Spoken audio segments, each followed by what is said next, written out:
అయ్యో రాయచోటి అన్యాయమైపోతివా అన్నమయ్య జిల్లా కేంద్రమై ఇప్పుడు అనాథవైపోతివా కలెక్టర్ ఆఫీసు కదిలిపోతుంటే ఎస్పీ బంగళా ఖాళీ అవుతుంటే రాయచోటి బిడ్డల గుండె బద్దలైపోదా మాసల సౌధం కుప్ప కూలిపోదా. మరి ఈరోజు ప్రజలందరూ కోరుకుంటున్నారు జిల్లా కేంద్రం కొనసాగించాలని. న్యాయమైపోతివా అన్నమయ్య జిల్లా కేంద్రమై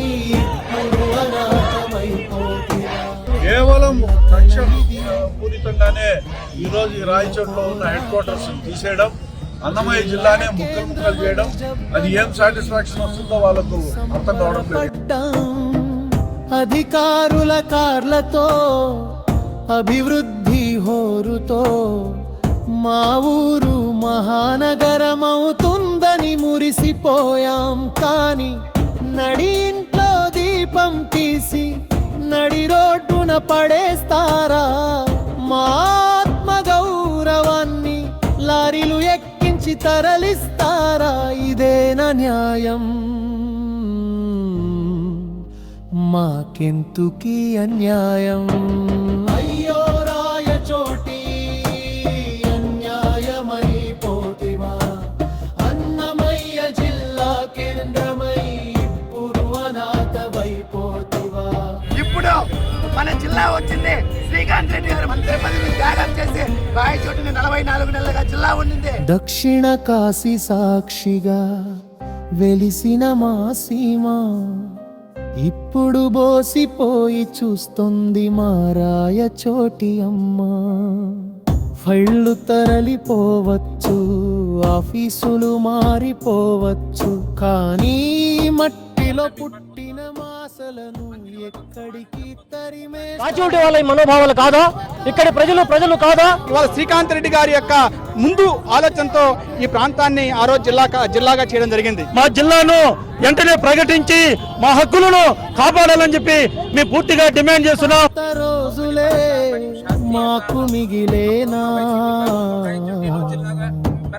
అయ్యో రాయచోటి అన్యాయమైపోతివా అన్నమయ్య జిల్లా కేంద్రమై ఇప్పుడు అనాథవైపోతివా. అన్నమయ్య నడయాడిన నేల ఇది, వీరభద్రుడు కొలువైన క్షేత్రం ఇది, అభివృద్ధికి అర్హత లేని ఊరు కాదిది. తరలిపోతున్న ప్రతి ఆఫీసు మా గుండెకో గాయం. తిరిగి రండి మా రాయచోటిని విడిచి వెళ్ళకండి. నీకు రాజకీయంగా కానీ రాయచోటి ప్రజలపైన ఏ మాత్రం చిత్తశుద్ధున్నా నువ్వు మంత్రి పదవికి కాదు ఎమ్మెల్యేకి రాజీనామా చేయి, నేను మాటిస్తున్నా. ఇది యథాతథంగా జిల్లా కొనసాగిస్తే నేను రాజకీయాల నుంచి స్వచ్ఛందంగా వైదొలుగుతా. లేదు నువ్వు రాజీనామా చేసి వస్తే నేను పోటీ చేయను. అయ్యో రాయచోటి అన్యాయమైపోతివా అన్నమయ్య జిల్లా కేంద్రమై ఇప్పుడు అనాథవైపోతివా.